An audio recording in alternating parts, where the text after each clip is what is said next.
To know more such amazing stories from Indian history, click the bell icon and subscribe to Live History India.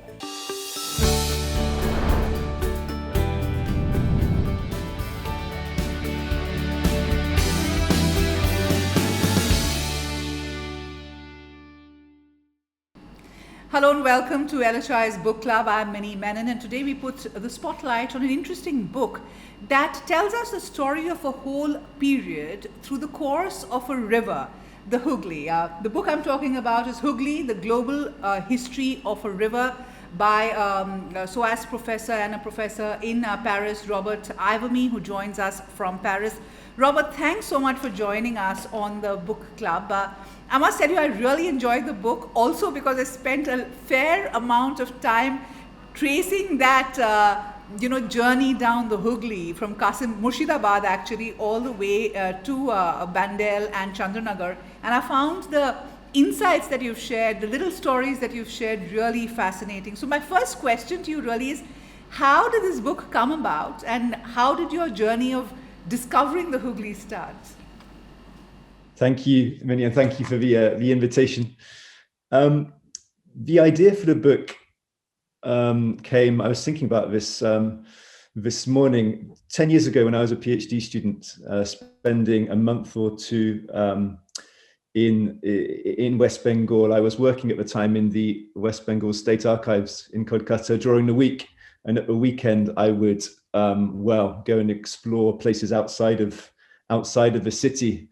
And most of the time that meant traveling up and down the Hoogly, using mostly the train lines on either side of the river, crossing the river in various places, visiting many of the spots that appear in the book, starting with the Portuguese settlement of Hoogly, of Bengal, and later Serampore, Chinsurah, the Dutch settlements on the river. It was those travels over, 3 or 4 weekends that really put the idea in my mind to write about the Hoogly as a place where those different European presences came together, along with people from all over the Indian subcontinent and further afield.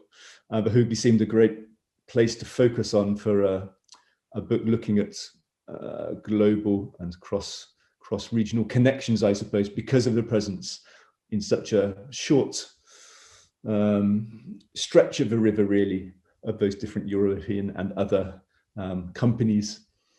Absolutely. So just to put this in context for our viewers, in Giria, just around Murshidabad, the river Ganga splits into two distributaries. One is the Padma that goes into Bangladesh, and then you have the Hoogly, which makes its way down. Now, from there, all the way to Kolkata, you have settlements that appeared of the British, of the Portuguese, of the Dutch, the Danes, and the French.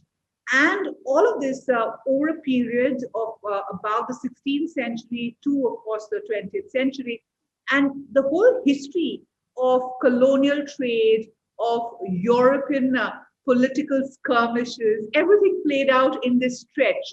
And that's what's really fascinating about it. So I'm going to break it down to a couple of very basic questions before we actually get into picking out threads from your various chapters, because they're really fascinating. I'm going to start by asking you what I found very interesting, even when I traveled there, is how the Hoogly became the center of all of this activity, while the Padma could well have also been, because you have Chittagong over there, and if I'm not mistaken, the first Portuguese interaction is at Chittagong and not really along the Hoogly. So there is a spatial shift of focus as far as the colonial, the first factories are concerned, where Hoogly becomes the center and not the Padma. Why was that? Yeah, it's a good question. I think over a long period, the Hoogly was the main branch of the Ganges. It was the main body of water when the Ganges splits, that was traveling down across the Bengal Delta and entering the sea.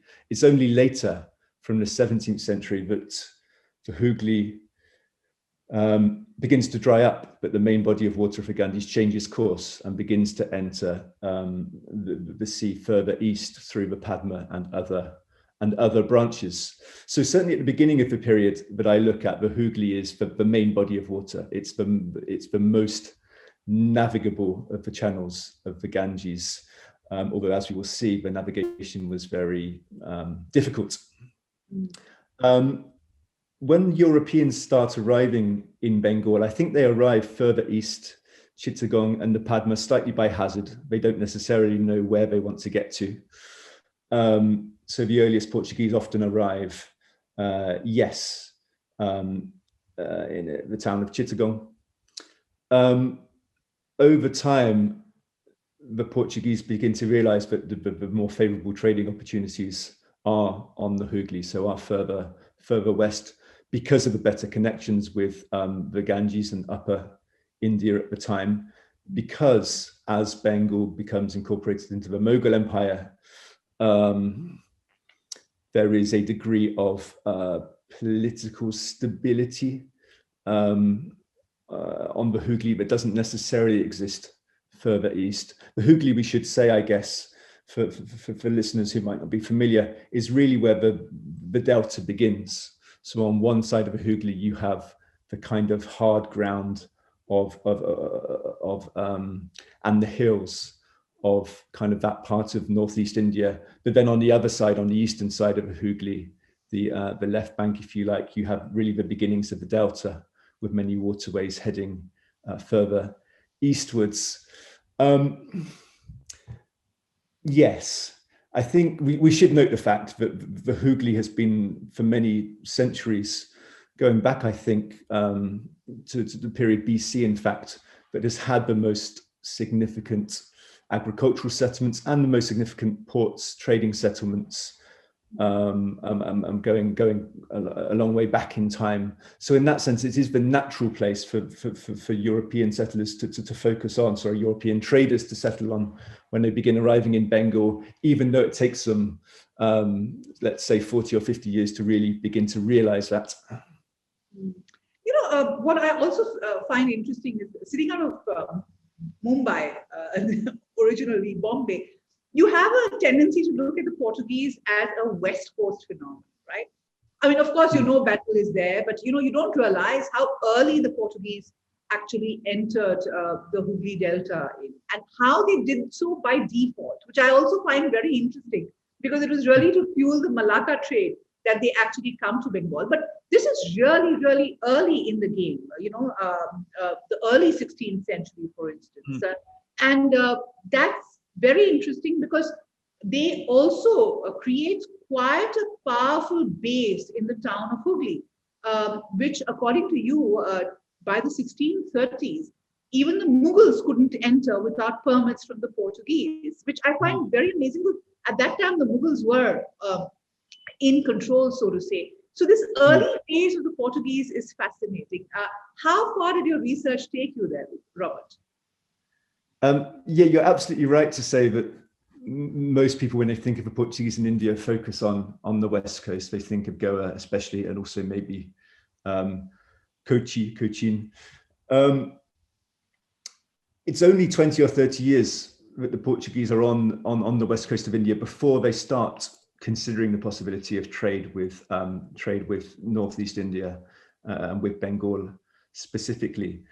So for a period from the 1530s onwards, there's an annual trading expedition, often just one or two ships that's sent from Goa to the Orissa coast, maybe to Chittagong, or if possible, to kind of make its way up the Hoogly to begin trading on it. Over time, the Portuguese realized that model of sending one or two ships a year is not necessarily sustainable. The ships are kind of hostage to the monsoon, to the dangers of navigating the river. And the idea of a settlement, a base, at least a trading station on the Hoogly, becomes appealing. And it's at that moment the first real personality, the first real character in the book, the first chapter that focuses on the Portuguese, emerges, a guy called Pedro Tavares, who was responsible for obtaining the permission from the Mughal emperor at the time, Akbar, to found a Portuguese trading station on the river. And as I said, they do gain favor, and Hoogly becomes an important point. Apart from Tavares, the other very interesting person is Sebastian Gonzales, who actually has a little bit of an independent kingdom, because this is a period not of just trade, it's a period of piracy, it is a period of slave runners who are coming. And I mean, it's amazing that, you know, these Portuguese, the first phase of this colonial interest along the Hoogly was also very violent, Robert. I didn't realize that because, as you explained, I mean, there were boats that came in and kidnapped people from villages along the Hoogly, along the little islands over there, and then took them onto the slave trade. So this is a very violent period. Yeah, absolutely. The slave trade is a hugely important part of, well, what is going on in this period. Of course, as the book points out, Europeans are not responsible for inventing slavery in India or elsewhere, but they are responsible for accelerating the trade in slaves. In the case of the Portuguese, yes, Gonzales is an interesting character, Sebastian Gonzales, who is responsible for setting up a small Portuguese colony east of the Hoogly, so further into the Bengal Delta, but is disowned essentially by the Portuguese authorities. It's disowned by the Estado de India, the formal Portuguese empire in the Indian Ocean, with its capital at Goa. So its status is illegal in the eyes of the Portuguese, of the official Portuguese, let's say, but also in the eyes of the Mughal authorities in Bengal as well. So although we don't have any kind of first-hand records of Gonzales's activities, he's certainly spoken about in the memoirs of more respectable, let's say, respectable Portuguese in the period as a character to be feared, who is responsible for the capture and trade of slaves across the Bay of Bengal, and who is responsible for giving the Portuguese their bad reputation, let's say, when they try to obtain favor from the Mughals. The Mughal relationship with the Portuguese is very troubled, be it in Surat, where, of course, they have a lot of problems with the Portuguese. And one of the reasons the British are able to take advantage of it. Over here, you have Shah Jahan lay a siege on Hoogly to check the slave trade. I mean, this is quite amazing. I mean, and we don't often hear of this theater of activity, but do explain to us the significance of this siege, and was this responsible for the Portuguese to lose control of this very important belt? Yes, so it's 1632 is the date when Shah Jahan resolves that the Portuguese presence on the Hoogly needs to be removed. And there are lots of possible explanations for why.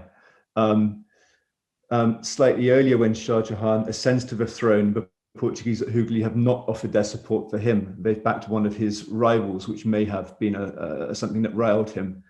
It's possible that the activity of Christian missionaries on the Hoogly and further east in Bengal at this moment was a source of consternation as well. But the records, the Persian records of Shah Jahan's rule suggest that the main reason why he decides to remove the Portuguese from the Hoogly at this point is because of the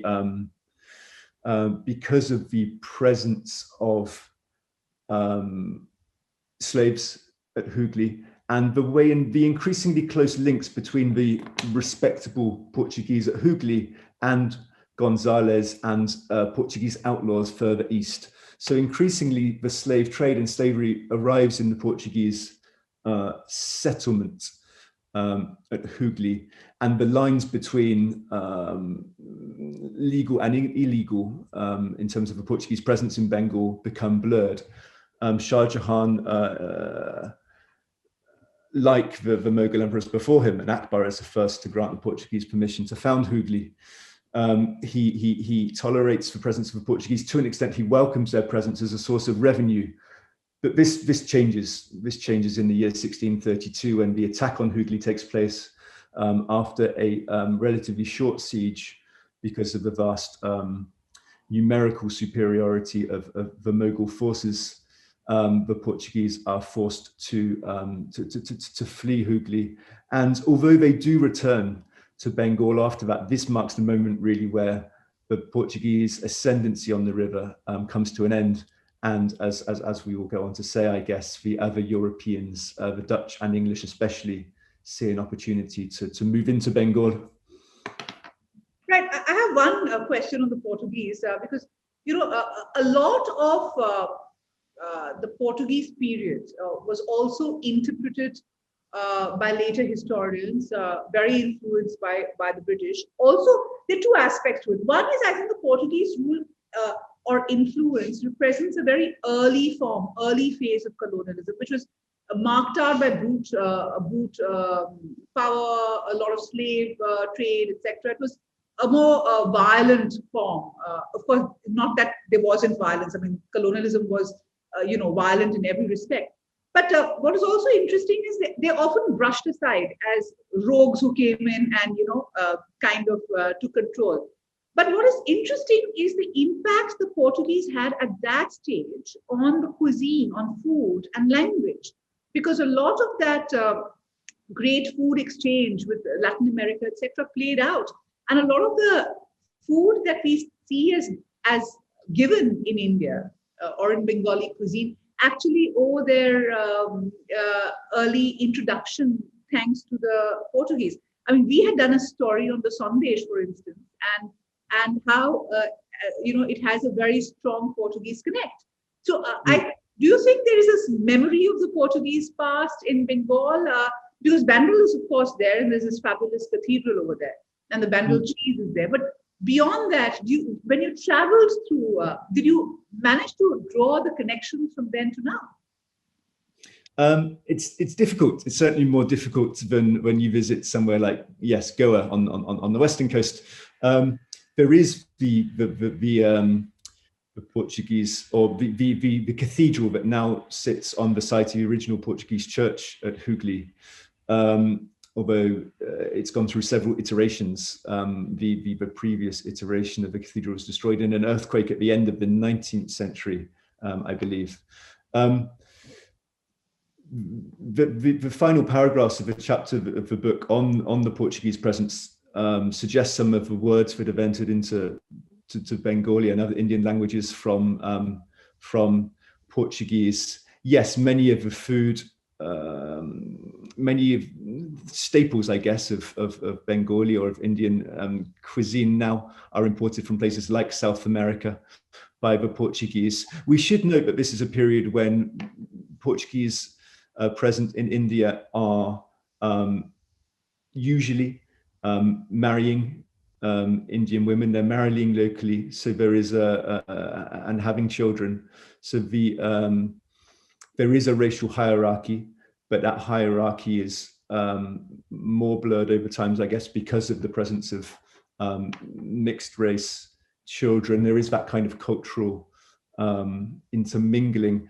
The main presence, I guess, the main lasting legacy of the Portuguese in Bengal is, beyond that, perhaps Christianity. So certainly many of the Christian populations of Bengal before the start of English missionary activity in the 19th century or late 18th century, the Christian population before that really does owe itself to the Portuguese presence. And what's later referred to as the Anglo-Indian community, the mixed race English or British and Indian population in Bengal, in many instances has its origins in that earlier Portuguese Indian population. So if you look hard enough, you can find some legacies, I guess, but it's not immediately obvious on the Hoogly like it might be elsewhere. So is the influence of the Danes and the Dutch. Of course, in Chinsura there is this Dutch cemetery, but little else. It's now managed by the local church. The Danes have even less of a kind of an impact. um, very fast, the tide turns in the favor of the British and the French to an extent. And of course, all the European wars get played out over here.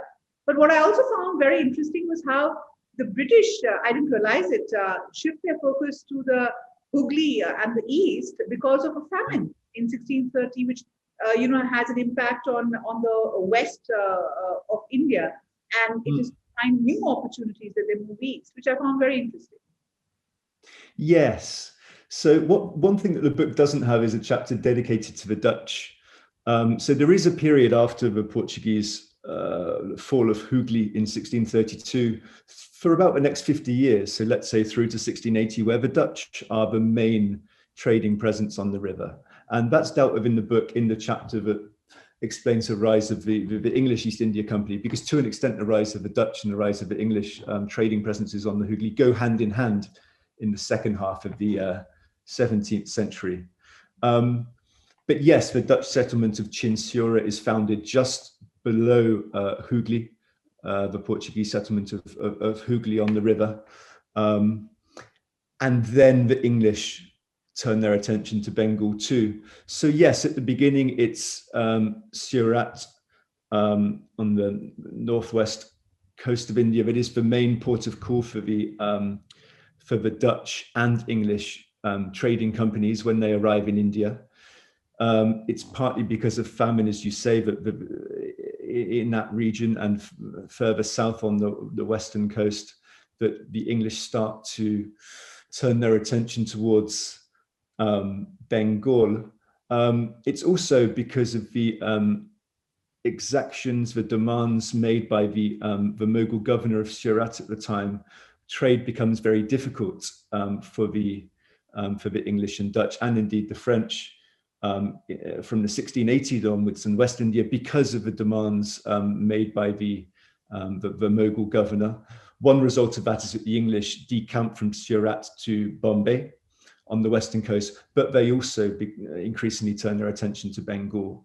The big attraction of Bengal, well, there are several. One is the textile trade and the possibility that offers. So increasingly, the European trading companies in India are less interested in the trade in spices, although that continues to some extent, and they're more interested in textiles.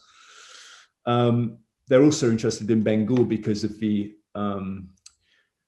food that is produced there, the possibility of trading in that food, but also feeding the other stations that they have set up on the Indian coast with exports of food from Bengal. In the European imagination, and actually in the Mughal imagination too, Bengal has a reputation as an area, a province of India that's not like any other really. It's considered richer, more fertile, potentially also more dangerous, with extremes of climate that are perhaps even more pronounced. That's certainly how it's reflected in the kind of European and Mughal writings in the period. But it's also a place that offers, perhaps more than anywhere else, the possibilities for trade and possibilities for enrichment in India. It's increasingly the place that, yes, the companies turn to for that reason. I'm actually focused now to the French in Chattanooga. Of course, the fight between the British and the French is well known, well chronicled. But what I found interesting was how this very early phase also inspired a lot of writing in France against colonialism, which I found very interesting because it was part of the entire research or work on the excesses of imperialism. A lot of that was based on examples out of Bengal. So do explain that to our viewers. Yes, yeah. This for me is one of the most interesting and most original aspects of the research that I did for the book.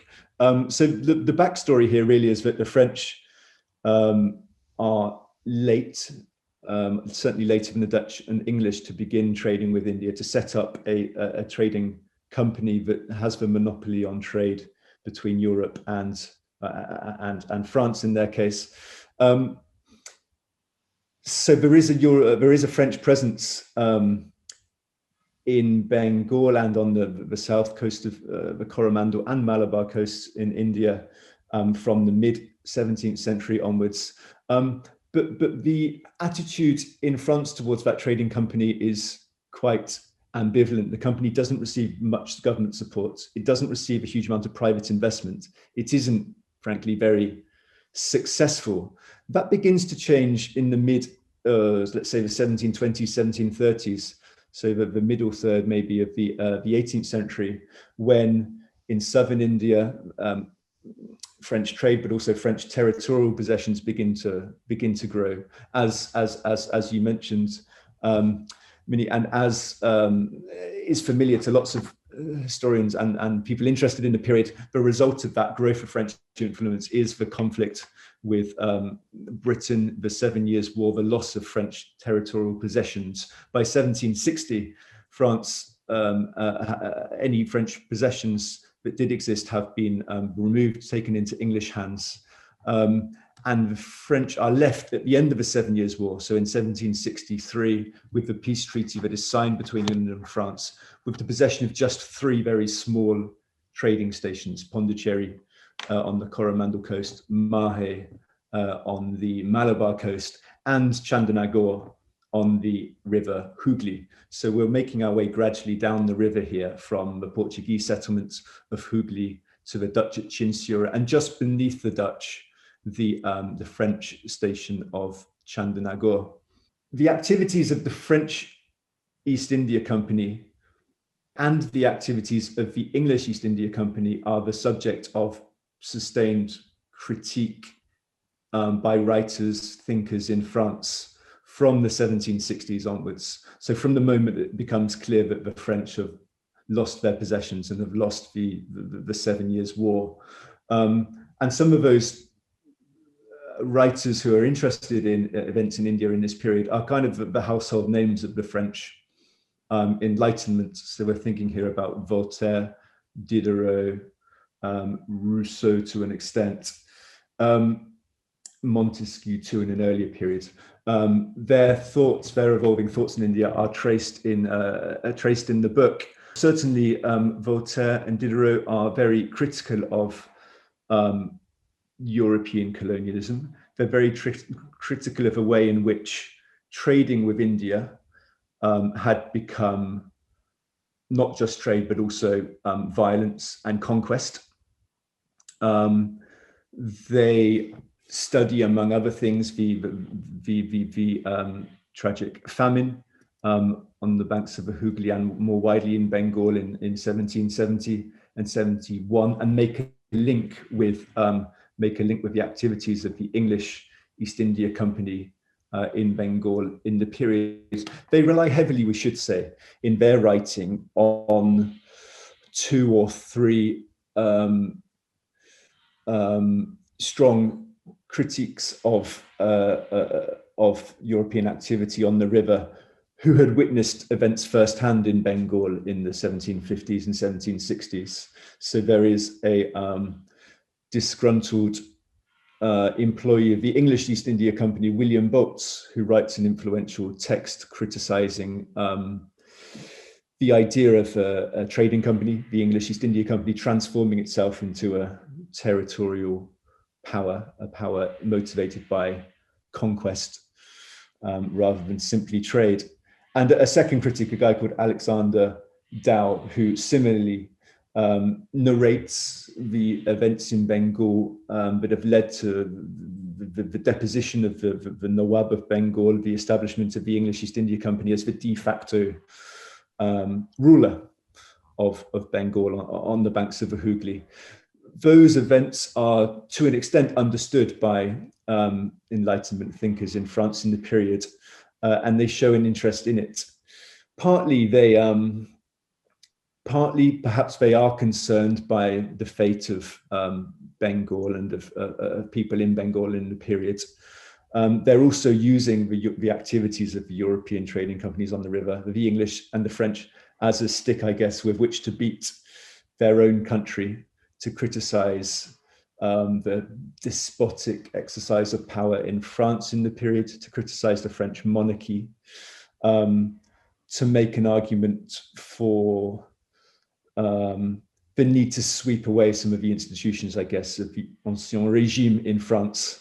So in a sense, their understanding, the understanding of Voltaire and of Diderot of events on the Hoogly contribute to their critique, not just of colonialism, but also of institutions and existing thought in France that contribute to the kind of intellectual currents that eventually lead to the French Revolution. Right.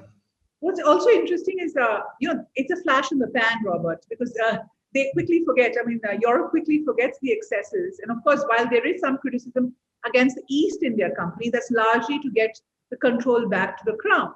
But you also are very critical about the way the British see Plassey or Palashi, the battle over there, and see it as a great victory and portray it as this great entry point of British interest in India. And you see, there was nothing noble or great about that war. It was a foregone conclusion that the British would win. So is there a lot of grandstanding in Britain also around this time of this Battle of Plassey, etc.?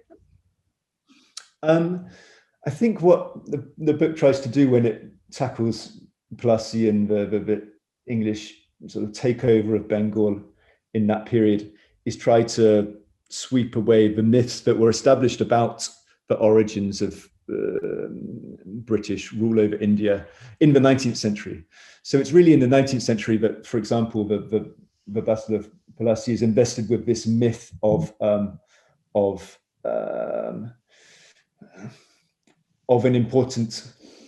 necessary step in the transformation of the East India Company into a territorial power, as something that has an element of glory to it, I suppose, as something that, while maybe including some regrettable elements, was ultimately for the good of India and of Britain.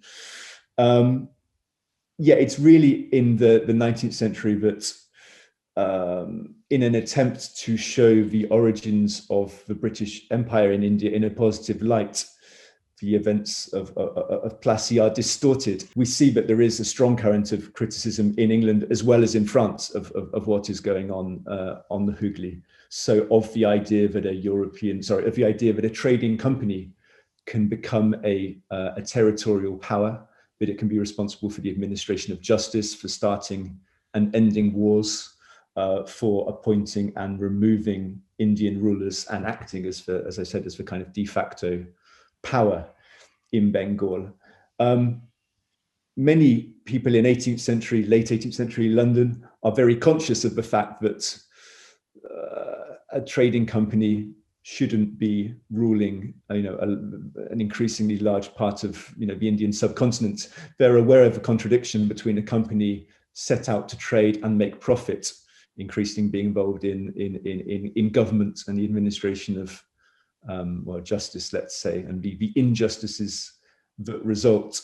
The global history approach of the book is really, among other things, trying to understand the movement of ideas between Europe and India, and also, let's say, between England and France in this period. So the way in which English and French writers critiqued the activities of their trading companies on the river, and the way in which those ideas later have an influence in the development of, Indian anti-colonial criticism. Right. The coming of Calcutta really kind of casts a long shadow along the Hoogly, so to say, because very soon Calcutta dominates. The British start dominating. Everything is kind of vibrant. So what led to the rise of Calcutta? Do you think it was geography, the positioning? Why did Calcutta become such a base for expansion? So if we go back to the arrival of the English on the Hoogly, to begin with, they're trading in the existing trading stations of Qasim Bazar near Murshidabad, and also in the ruins of the Portuguese settlement of Hoogly. Calcutta is chosen as the site for a more substantial English settlement right at the end of the 17th century, and there are several reasons for that. One of the key ones is the fact that it's better defended. than the other possibilities, simply by virtue of being on the other side of a river. So Calcutta is on the left bank of the river, the east side. Up until that point, the European settlements on the river have all been on the other bank. They've been closer to central India, if you like. They've been more exposed to attacks from the Marathas or other political uncertainty in the period. So what's a village at that time? Calcutta is granted to the English, and the construction of Fort William begins there, and then the town emerges around the fort. But I don't think anybody seeing those events in, say, in the first decade of the 18th century could anticipate at that point that Calcutta would be transformed into, what I describe, I think, in the book as the imperial megacity of the 19th century, really the heart of, the Northeast Indian economy, the Bengal economy, but also the Indian economy, the Indian Ocean, and if we go one step further, an important part of the global economy of the 19th century. There are lots of reasons why that transformation of Calcutta takes place. Many historians previously have trumpeted it as the effects of the empire of free trade that emerges in the second half of the 19th century. So the replacement of the East India Company's monopoly on trade between England and India with a free trade empire in the Victorian period. But what the book tries to focus on in the chapter on Calcutta is the way in which the development of the city was dependent on the mastery of the river itself. So the way in which managing the river, making it more navigable, but also using it for the development of the city in terms of its sanitation, was an essential part of the development of the city. Absolutely. Yes. You make a very good point about how the navigation was actually mapped at a time when the British were trying to map everything in India and try to make sense of it, and how that helped. Because even today, the course of the river keeps changing. It's also prone to flooding, and knowing the river made a huge difference. One chapter we haven't spoken enough about is Serampore and the Danes. They are a small player in the colonial trajectory of that period, but important legacy is left behind by Serampore in the most unlikeliest of ways because of the Serampore press. So very quickly, what was the legacy of Serampore, and how do you see it from your vantage point? Yes, so Serampore is the Danish town on the Hoogly. We haven't mentioned the Danes very much so far, but they also participate in Bengal trade through the 18th and early 19th centuries, as indeed they participate on the trade on the Coromandel coast in southern India. Missionaries are banned from the territories of the English East India Company. The English company tries to separate commerce from Christianization, and the feeling is that allowing missionaries to enter into its territories, like Kolkata, would be a source of political uncertainty. It would almost certainly provoke opposition. It would potentially even imperil the existence of the and growth of the English territories in Bengal. But the late 18th century is also the period when evangelical and missionary revival takes place within Britain, and the missionaries begin to travel widely throughout the world with the aim, of course, of spreading Christianity. One of the mission groups that's founded in this period is the Baptist Mission Society, by a group of Baptists in the English Midlands, Northamptonshire. So from relatively humble, relatively modest background, the society is founded. It's financed by subscriptions from that part of England, and 3 missionaries set out for Bengal in this period, with the idea that Bengal would be a good place for their missionary activity. They're denied entry, predictably, into Calcutta, but they find refuge. They find a home in the Danish settlement of Serampore. The Danish trading company is far more sympathetic to their aims than the English are in this period. So the English have tried to exclude missionaries from their territories, but what you have is a group of English missionaries who begin operating just a very short distance up the Hoogly from Calcutta in the Danish station of Serampore. The Serampore mission becomes very influential, not in terms of the number of converts that it makes, not necessarily in terms directly, at least, of the spread of Christianity, but because one of the principles of the mission is the translation of the Bible and other religious texts into Indian languages.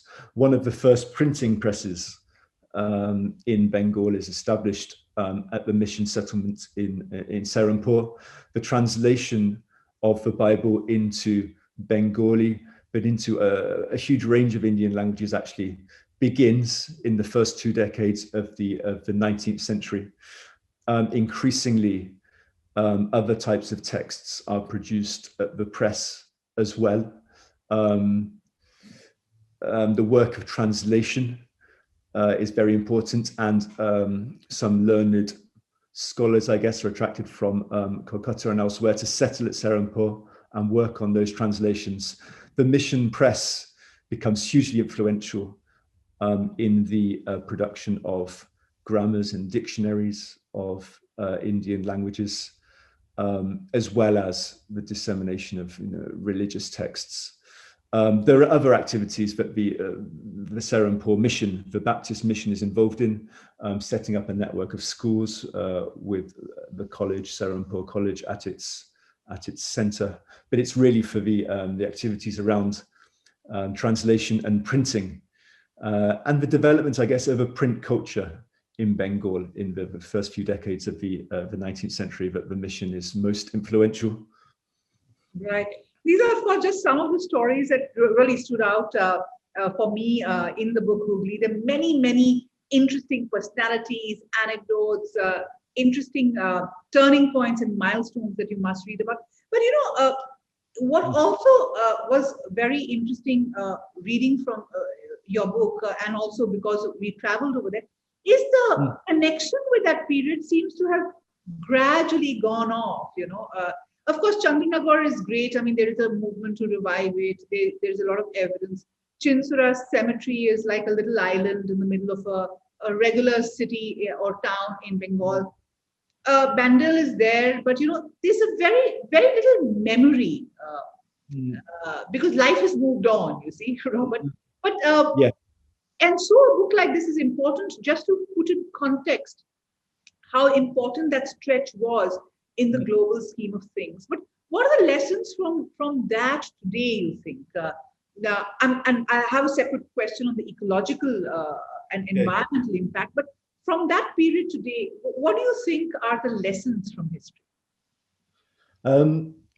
It's true, undoubtedly, that time has moved on, and a bit like the river that just kind of carries on doing its thing, as humans come and go on it and on its banks. We've kind of, time has moved on, and we've kind of forgotten a lot of what took place on the Hoogly. But the Hoogly is extremely important in the history of European colonialism. It's extremely important in the story of, I guess, what we could call encounters between East and West, between Europe and India in this period. In terms of lessons, yes, we'll come on, I guess, in a minute to the ecological aspect, but the relationship between people and the river, or I guess we could say between man and nature, there are some very important lessons to be drawn there. The other key thing to take away is perhaps simply that the Hoogly has witnessed the rise and fall of successive European powers, but also of the Mughals and then the Nawabs of Bengal, recounted in this book. None of the institutions Very few of the practices that have been established on the river have stood the test of time. There is a sense, looking at the long sweep of the Hoogly's history, that phases, events do come and go, I suppose, and there isn't necessarily much left at the end. For the present day, what does that mean? Maybe it means that we need to acknowledge the fact that, and this is a conclusion that the book makes at the end, that power is not absolute, but there are always kind of countercurrents, if you like, that there are always other things going on. There are always multiple stories and possibilities. Another really important conclusion would be that identities change over time as well. So through the encounters between different peoples, new identities emerge, others become more or less important. There are lessons there for our thinking about nationalism today, for our thinking about borders, for our thinking about maybe about what's important, about the kind of profit incentive and how important trade and profit is compared to other priorities. There are some big conclusions, I guess, that we can draw in that respect. There's also the importance of storing memories, I think. I think that's very, very important, because somewhere, you know, we take nature for granted. We take the rivers and streams that pass through and create these cities for granted. And nowhere is it more evident than the kind of ecological damage that has been done along the Hoogly. Last year, we saw a devastating cyclone in Calcutta, which is unheard of in that kind of form. So there's a lot, and I think you make a very strong point also of the devastation that you have seen along the Hoogly, right up to the Ganga Sagar, which is the island in the mouth of the Hoogly. The efforts need to be taken to kind of correct that. Yes. So human attempts to control the river are perhaps as old as, well, certainly as old as the beginnings of the European presence on the river. So that there are several things, actually. First of all, there is the attempts to, not just on the part of Europeans, of course, but to understand how the Hoogly works, so to understand its currents, to understand its shifting banks. This is a river that changes direction or changes course regularly. It's fed by many different smaller rivers and streams. There is a large tidal inflow that comes very high up the river, well beyond Calcutta. So the Hoogly is unpredictable. Attempts to understand it and then to control it are an important part of the history of the book. The book makes the point that by the end of the 19th century, there's a growing realization that maybe the Hoogly is beyond control, and the relationship between people and nature on the river perhaps begins to change with the origins of the recognition that the human presence might be doing some damage to the river, that there are environmental costs attached to transforming the river into a kind of an artery of transport, with Calcutta as the kind of mega city at its heart. So it would be nice to think that some important lessons can be learnt from previous failed attempts to control the river, to make it more navigable, and so forth. But we do see in more recent years some quite similar mistakes being made, I guess, attempts to construct dams on the river without necessarily thinking through or showing enough concern for the environmental consequences. The link between human activity and, yes, some of the extreme weather events on the river, the cyclones that you've mentioned, perhaps, Minnie. Some people, I think, today appreciate, or perhaps a growing number of people appreciate, the link between human activity and some of those disasters, but there is at the same time perhaps a denial or perhaps an indifference to the damage that people have done and perhaps continue to do, along the banks of the river. Which is pity, actually, because there is so much to be saved in the river and along the river.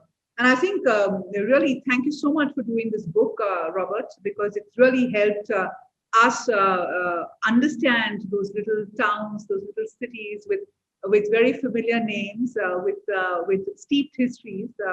And it's helped me tremendously because when we were traveling there, we found so little to go by as far as research was concerned on these cities that I think this book is going to be a great help for a lot of us who are working there. Thank you so much, and hope to see a lot more of you on Live History India. Thank you very much. It's a pleasure to speak today.